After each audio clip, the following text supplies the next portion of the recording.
All right, Shalom. Giving all praises to Yahweh by Shem Yahushai. Double honors to the apostles and elders of Great Millstone. Yahweh by Shem Yahushai Brakathum to you, hopefully elect. And just a real quick, because you got a lot of Jake waking up to the truth. A lot of Jake, um, like a lot of us, when we first came in, we had that zealous spirit to where we were teaching everyone, mothers, our mothers, fathers, cousins, we were teaching everyone and their mama about this truth. Because, when we get this truth, we're excited and whatnot. So we teach everyone thinking that they're going to have the same acceptance and reaction that we did.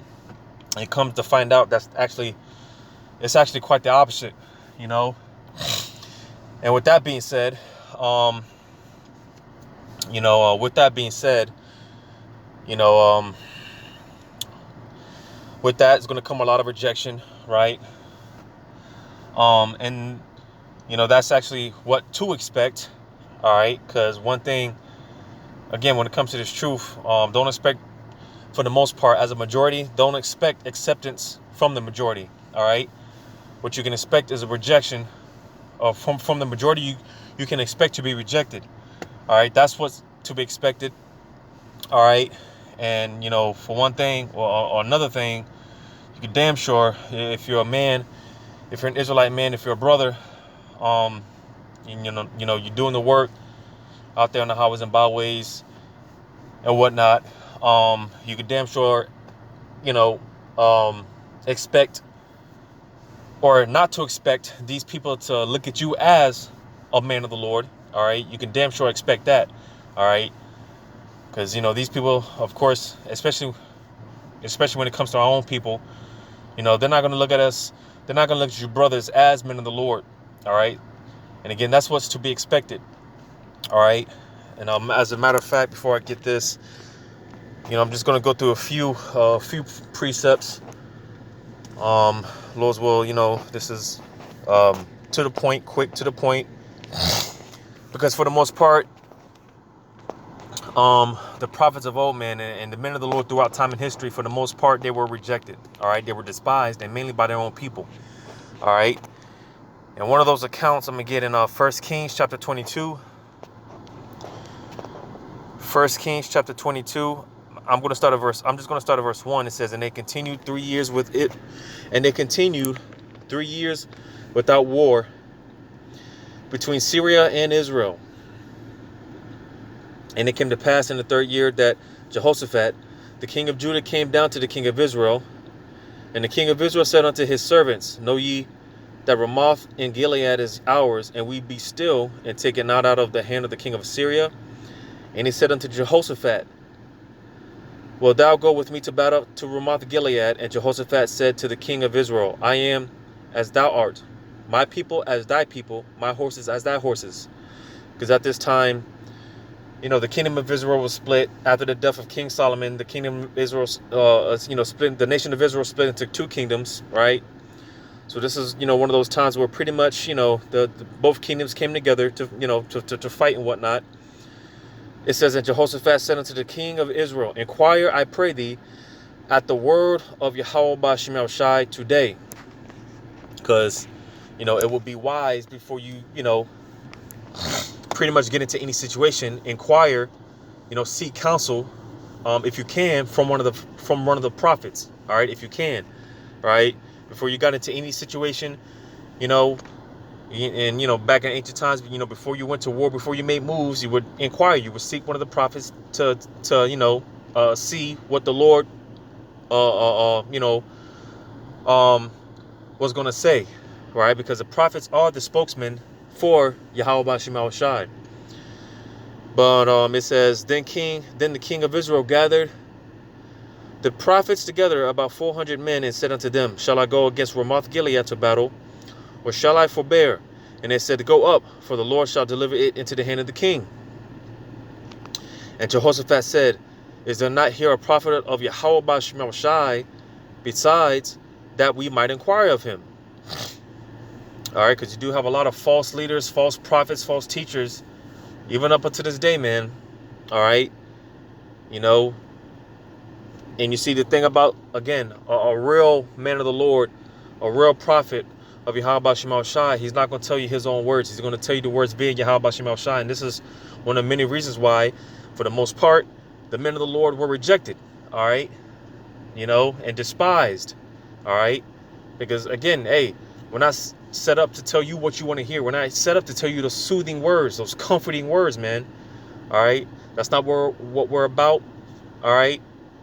Whatever we speak on the behalf of Yahweh Shema Shai pertaining to his word, again, that's exactly, it's exactly that. It's not of our emotions, what we think, what we feel, or anything like that.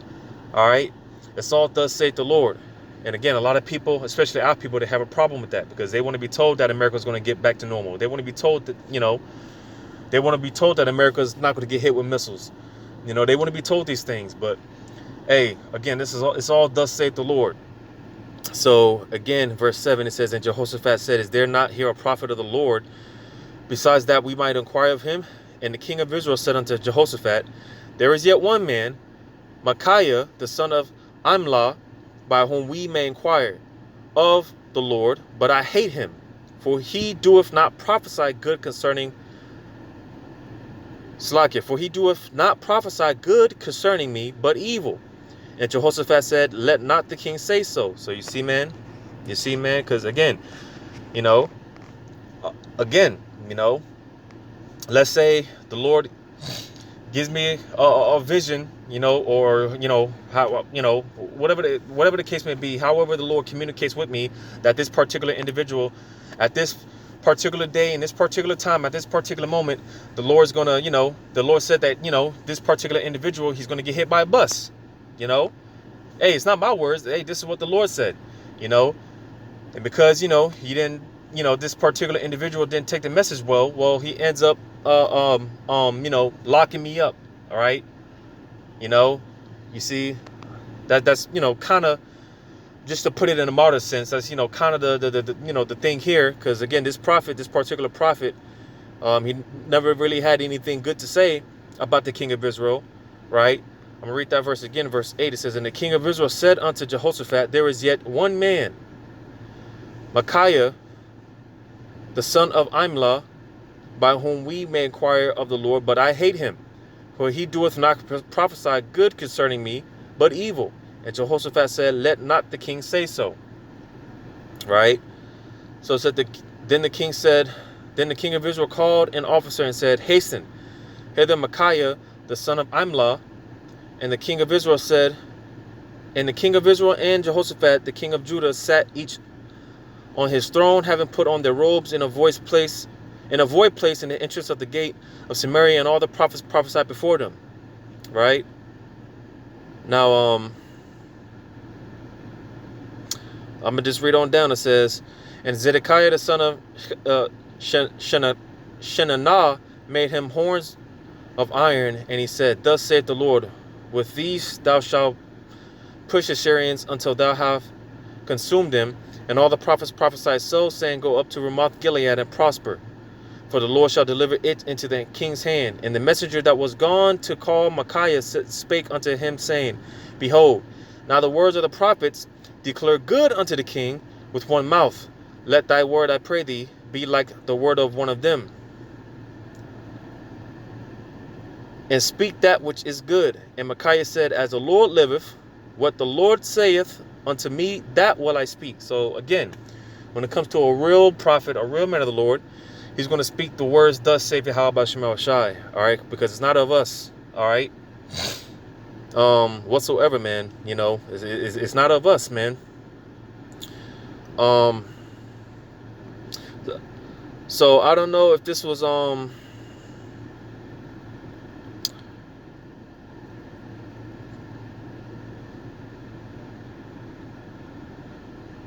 I don't know if this was the account, because like I said, some of the prophets, they were, locked up pretty much, I don't know if this was one of those accounts where, this particular prophet, he was locked up or not. But matter of fact, I'm gonna jump down.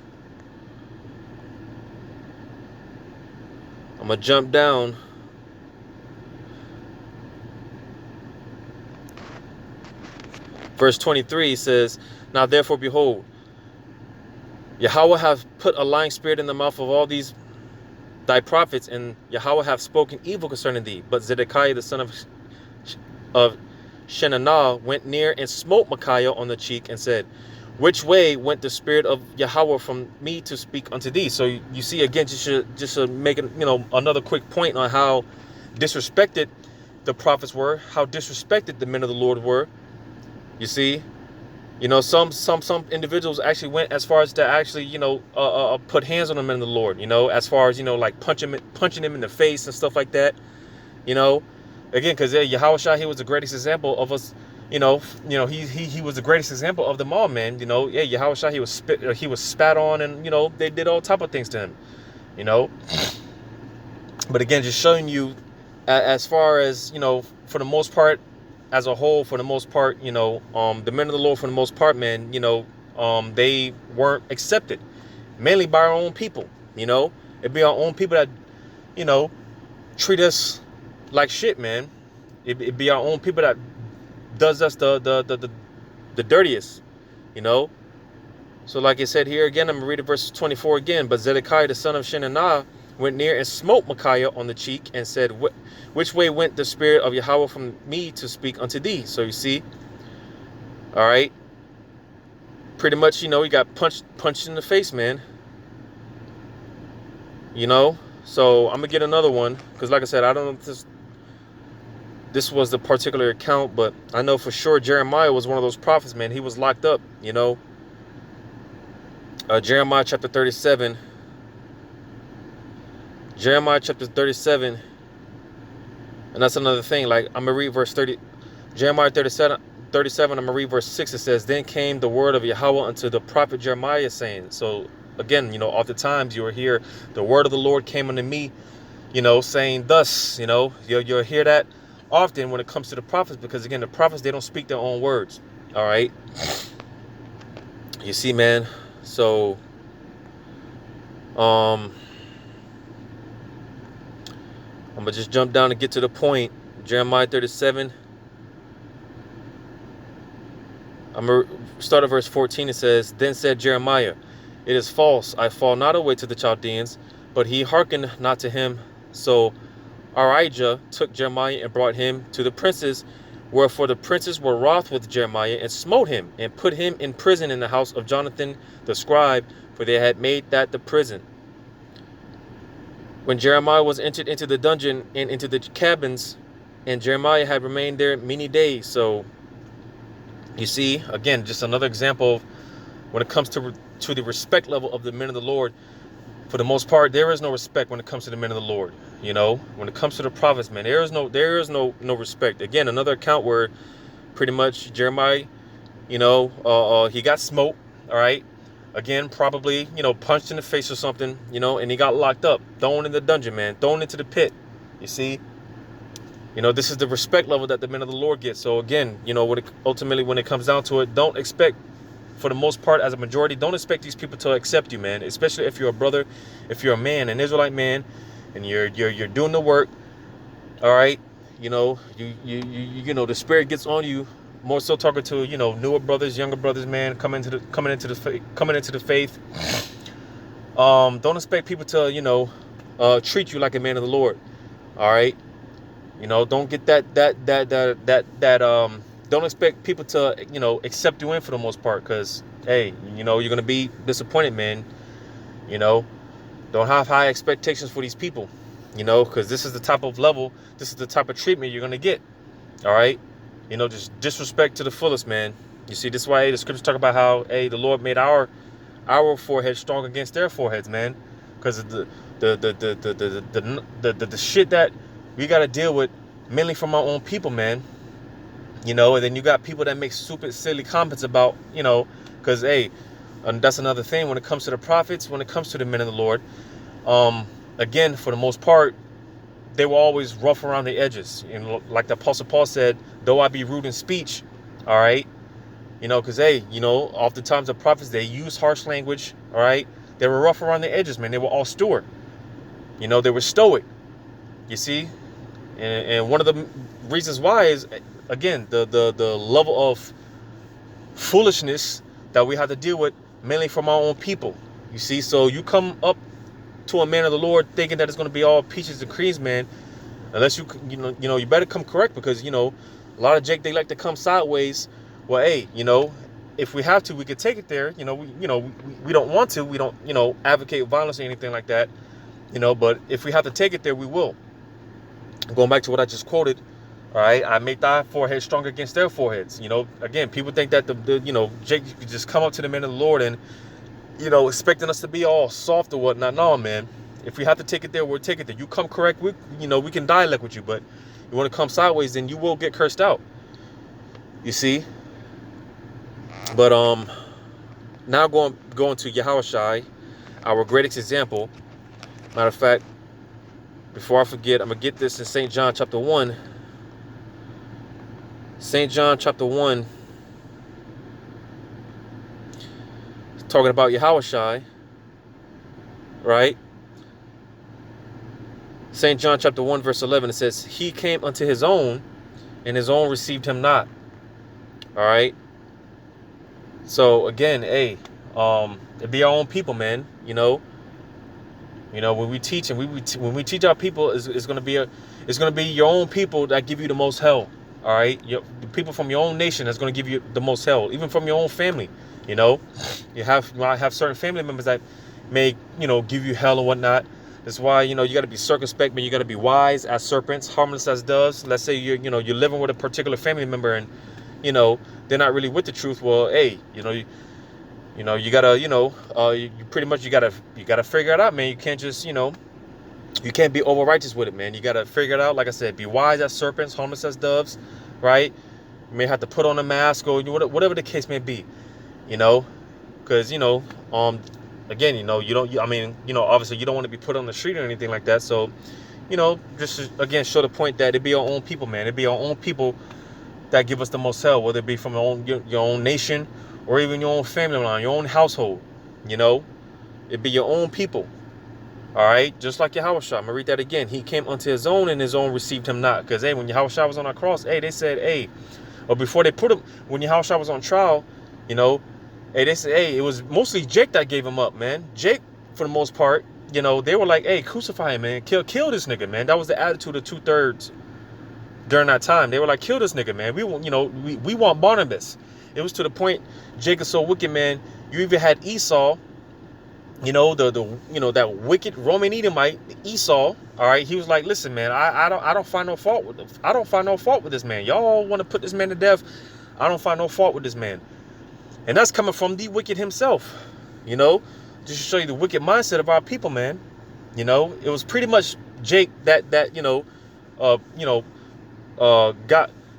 Yahushua crucified. It was pretty much Jake. Now again, because Esau, that's not to take away from Esau, because Esau, they literally put our Lord to death. But Jake, man, Jake was pretty much the one. They're the ones that gave Yahushua up, man. And you can expect that same. Expect the same type of attitude in the upcoming days, all right, come this persecution. Because when the persecution comes, hey, it's going to be a lot of our own people that's going to be giving us up, stitching us and ratting us out, telling on us, whatever the case may be. Whether it be your wife, your children, mother, father, whoever, man, all right, you can expect the same reaction, the same attitude. You see? But I'm going to get this in Mark chapter 6. I'm going to start at verse 1. It says, and he went out from thence and came into his own country, and his disciples followed him. So you see, came into his own country, right? Because that's another thing. Where's that precept at? And that's another reason why, one of many reasons why, when it comes to the men of the Lord, they're not accepted by their own people, because, hey, for the most part, we are Jace, we are a people. We are Israelites as well. So with that being said, hey, we're dealing with the curses as well. For the most part, hey, a lot of us, we come from this, the slums, the ghettos, the projects, right? You see, and this is the same attitude they had towards Yahushua, because one thing, Yahushua, hey, he was from the ghetto. He was from the slums. Let me see if I can find that.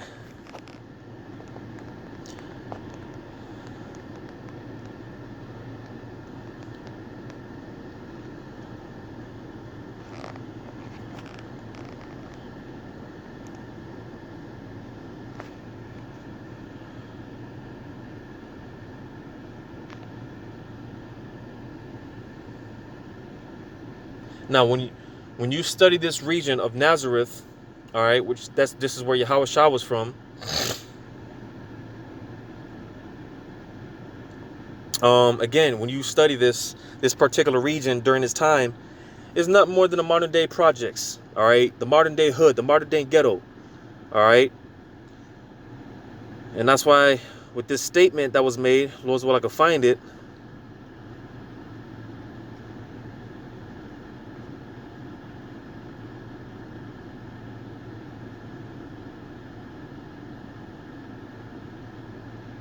Yep. Oh, so that was in the same chapter, actually. St. John chapter 1. So St. John chapter 1, because, you know, they pretty much found out that, you know, hey, the Messiah is here, man. You know, we found him. We got him, you know. So pretty much the news was going out about Yahushua, the Messiah, right? So, you know, a lot of people came to you know, the word got out, you know, and you know how when news spreads, you know, but I'm gonna just start at verse 42. St. John 1:42 says, and he brought him to Yahushua, and when Yahushua beheld him, he said, thou art Simon, the son of Jonah. Thou shalt be called Cephas, which is by interpretation a stone. The day following, Yahushua would go forth into Galilee, and findeth Philip, and saith unto him, follow me. Now Philip was from Bethsaida, the city of Andrew and Peter. Philip findeth Nathanael, and saith unto him, we found him, of whom Moses in the law and the prophets did write, Yahushua of Nazareth, the son of Joseph. So you see, again, you know, news was getting out, word was spreading that, hey, we found the Messiah, he's here, right? It said, and Nathanael said unto him, can there any good thing come out of Nazareth? Philip saith unto him, come and see, because, again, he made that statement, can any good thing come from Nazareth? Because, again, Nazareth, that was a real slum during that time. It was a real ghetto, man.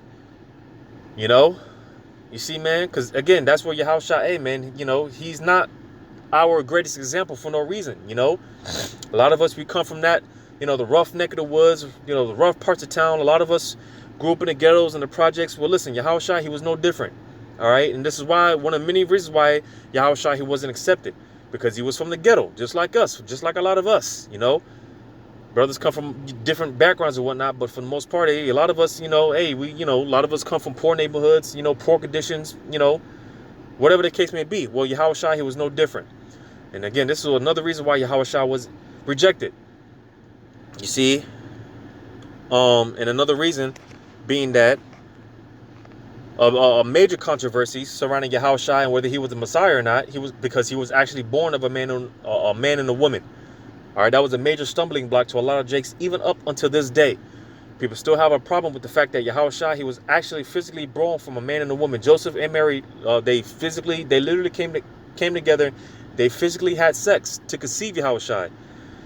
You see, and that was another major stumbling block to why Yahushua, he was rejected, because he was born of a man and a woman. And that's why I'm gonna get this account here, Mark chapter 6, verse 1 again.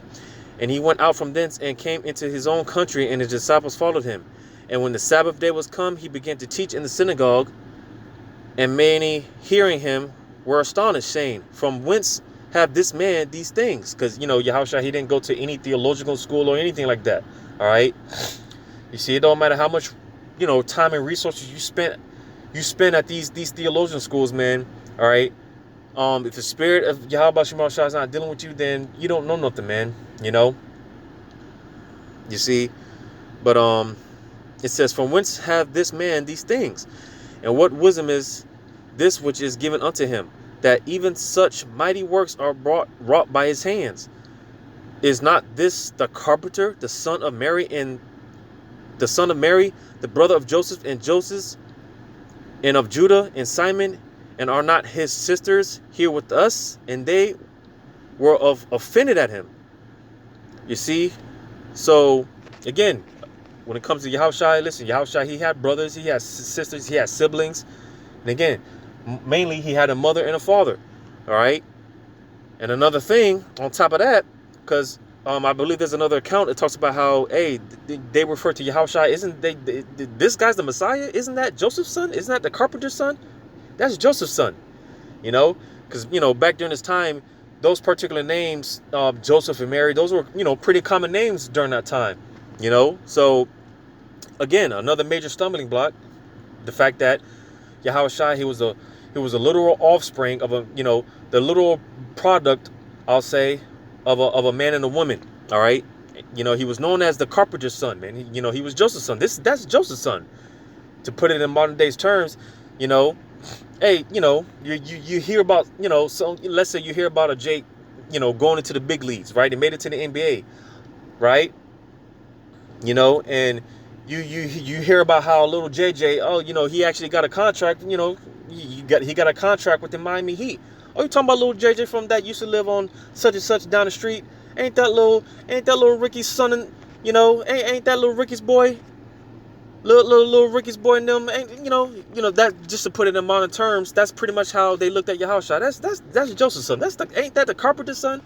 And y'all talking about this is the Messiah? Nah, you see. So this is the type of reaction, for the most part, like I said, because hey, a lot of us, people have a false perception on how the men of the Lord is supposed to be, even to how they look, how they're supposed to dress. Listen, the men of the Lord, hey, we work regular jobs. A lot of us have families. We have regular lives, man. It's not like we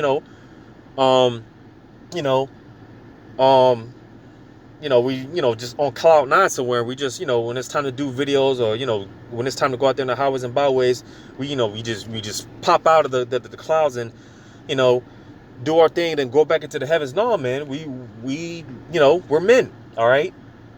And like I said, we have lives. A lot of us, we work jobs. A lot of us, hey, we deal with the same shit that, everyone else deals with, man. We dealing with the curses as well. We're regular men. So this is another reason why, hey, for the most part, when it comes to the men of the Lord, hey, don't expect people to treat you as such. All right, because one thing with Jake, man, hey, we look like our people. We act like, talk like our people, right?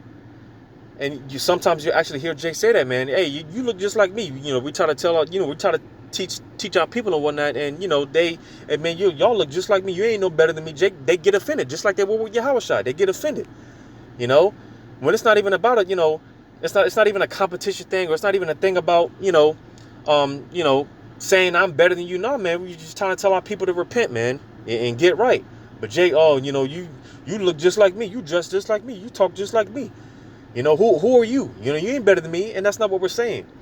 But nevertheless, again, when it comes to the hell, man, and the affliction, and just the headache, man, in general, man, it be from our own people. So this is the type of reaction that you can expect, mainly from your own people. All right. So don't be walking around here expecting to be put on some pedestal or treated a certain way, because like I said, you're going to be very disappointed. You're going to be very disappointed, and in fact, you can expect quite the opposite reaction, man. So just wanted to touch on that real quick, man. Hopefully this is edifying, giving all praises to Yahweh B'Shem Shai. Double honors to the apostles and elders of Great Millstone. Yahweh B'Shem Shai Barakathum. To you hopefully elect. Lord's willing, till next time, shalom.